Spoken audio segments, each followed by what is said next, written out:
The iPhone 17 Pro Max is a stellar flagship phone based on my testing.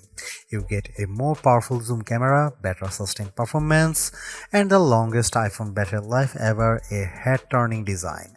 The iPhone 17 Pro Max is still behind the competition on AI and it's a bit thick and heavy, but overall it is easily one of the best big screen phones yet. The iPhone 17 Pro Max will not be ignored. It sports a love it or hate it design that takes the camera bar across the entire back of the phone, and it comes in a cosmic orange color you can see from space. But this flagship brings more to the party than just a bold new look. That ultra-wide camera bar houses a powerful new 48MP telephoto lens for better zoom shots, and Apple delivers better sustained performance thanks to a new vapor chamber cooling system that enables the blazing A19 Pro chip to keep going strong when you are playing intense games. And in a bigger battery, a less reflective display and a tougher design on the front and the back, plus a nifty new selfie experience, and you have one of the best phones money can buy, but I have some pretty big complaints too. Here is my iPhone 17 Pro Max's review. The iPhone 17 Pro starts at $1,199 for 256GB of storage, and that price goes all the way up to $2,000 for 2TB of storage. This is the first time Apple is offering 2TB in an iPhone. The iPhone 17 Pro Max is available for pre-orders now and the release date is September 19. Apple took a risk with the iPhone 17 Pro Max redesign, and I actually think it pays off. What was just a camera bump in the top left corner is now a mammoth camera bar that Apple calls the plateau. Some may not like it, but to me it actually feels more pro. And this area houses more components than before, so Apple could give the Pro Max a larger battery. Apple also ditched the titanium band for an aluminum unibody design because aluminum is lighter and 20x more thermally conductive, and that means the iPhone 17 Pro Max should feel cooler in your hand. The rounded edges of the phone have a soft touch feel to them, making the phone less slippery to hold than the iPhone 16 Pro Max. The iPhone 17 Pro Max is made tougher too.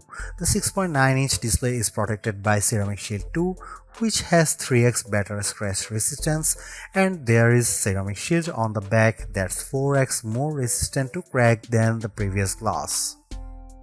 The Ceramic Shield back gives the Pro Max a two-tone design, which I really like, and it's more pronounced on the Cosmic Orange model than the Deep Blue model I tested. And you can also choose silver, but Apple oddly omitted black from this year's color options. Unfortunately, the iPhone 17 Pro Max is thicker and heavier than the iPhone 16 Pro Max. It measures 6.43 by 3.07 by 0.34 inches and weighs 8.22 ounces compared to 6.42 by 3.06 by 0.32 inches and 7.99 ounces. By comparison, the Galaxy S25 Ultra is 6.41 by 3.06 by 0.32 inches and just 7.69 ounces. The new iPhone 17 Pro Max is ready for bright sunny days thanks to a brighter 6.9-inch OLED panel that's rated for 3000 nits of peak brightness, up from 2000 on the 16 Pro Max. There is also an improved anti-reflection layer, which means you'll get less glare on the panel when you are watching movies or surfing the web. When I held the iPhone 17 Pro Max or 16 Pro Max in my hand and turned the phones in direct sunlight, I noticed less reflections on the newer iPhone. When I put the iPhone 17 Pro Max next to my S25 Ultra to play one battle after another trailer, Samsung's phone looked a bit brighter but suffered from slightly more glare. In our test, the iPhone 17 Pro Max reached a slightly higher 1899 nits compared to the Samsung's 1860, but the Pixel 10 Pro XL blew them both away with 2555 nits. The iPhone 17 Pro Max also fell behind the Galaxy and Pixel in color reproduction, reaching just 77.6% in the DCI-3 color space test. And its colors aren't as accurate as what you would get on either S25 Ultra or Pixel 10 Pro XL.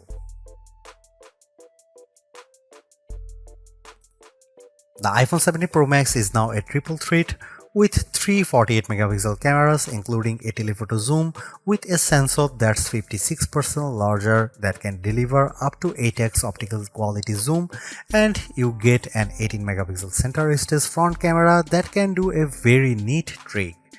Here are some camera samples of the iPhone 17 Pro Max.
The last couple of iPhone Pros have faced criticism for overheating or just not offering great speeds over long periods, but the iPhone 17 Pro Max answers the call with a claimed 40% better sustained performance with its A19 Pro chip, which is made possible by a new vapor cooling system. The A19 Pro packs a 6-core CPU and 6-core GPU, complete with neural accelerators for each core. The idea is to give you better performance when doing things like generating AI images. Sure enough, I found that Image Playground generated images 3 to 4 seconds faster on the iPhone 17 Pro Max versus 16 Pro Max. The iPhone 17 Pro Max flies through demanding games like Destiny Rising. The action remained fluid with multiple enemies on screen, and the graphics and lighting effects look stunning.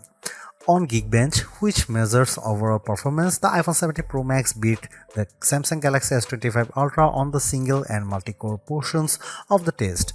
The new iPhone also finished our video transcoding test 30 seconds faster than Samsung's device. Most impressively, the iPhone 17 Pro Max beat the S25 Ultra in our graphic testing. After Samsung had pulled ahead over the last couple of years on 3D Mark Solar Bay Unlimited, we saw frame rate of 46.6 compared to 42.4 FPS for the Samsung. That's a big jump from 28.1 FPS for the iPhone 16 Pro Max. But what about sustained performance? The iPhone 17 Pro Max uses a vapor chamber cooling system that is designed to minimize heat and keep it away from the key components. To test sustained performance, we ran the 3D Mark Wildlife Extreme Stress Test, which includes 20 runs of the same demanding graphic test. And then we ran it again to see the results after 40 minutes. The iPhone 17 Pro Max turned in a stability score of 68.4%, which is 16 points higher than the Galaxy S25 Ultra. The new iPhone also outperformed the iPhone 16 Pro Max, though we strangely saw a bigger delta after the first 20 minutes. We also measured the temperature of the phones using a laser thermometer, and the iPhone 17 Pro Max and S25 Ultra were about the same. The iPhone 17 Pro Max promises to deliver the longest battery life in a phone, and our first round of testing seems to back up the claim. After streaming a YouTube video for 5 hours at 50% screen brightness at over Wi-Fi, the iPhone 17 Pro Max was at 88% battery.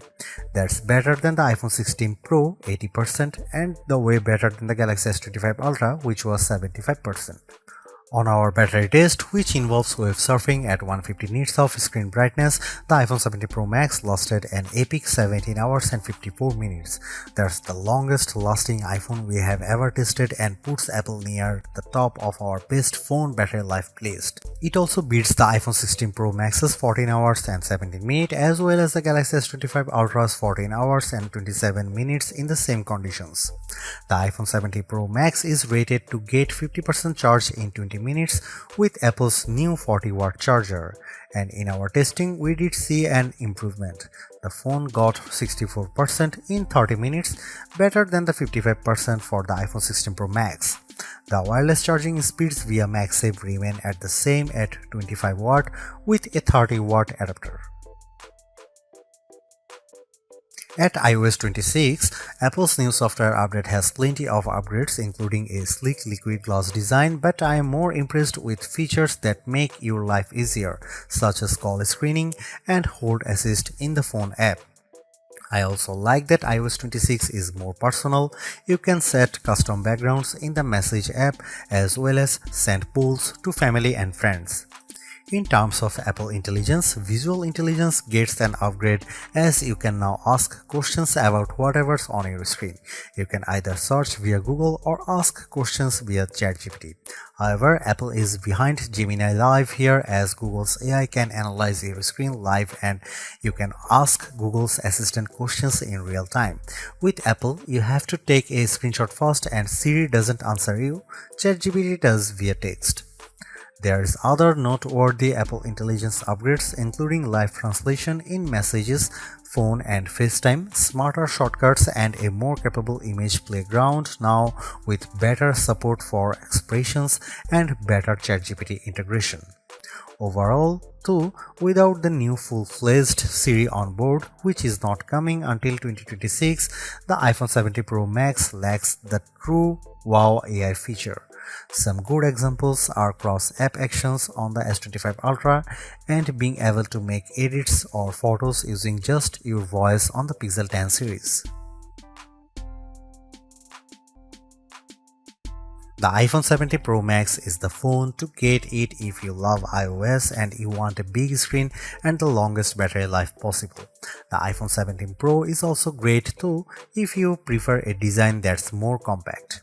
I would personally not upgrade if you have an iPhone 15 Pro Max or iPhone 16 Pro Max.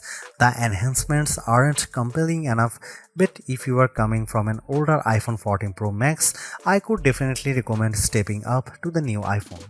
You will enjoy a larger and brighter 6.9-inch display on Apple's newer phone, considerably faster performance, a tougher design, longer battery life, a better and smarter center stage front camera and other perks like audio mix for your videos. And even though there is no true killer Apple Intelligence feature yet, the iPhone 17 Pro Max is in line to get the new and improved Siri when it's finally ready. Is the iPhone 17 Pro Max the best phone overall?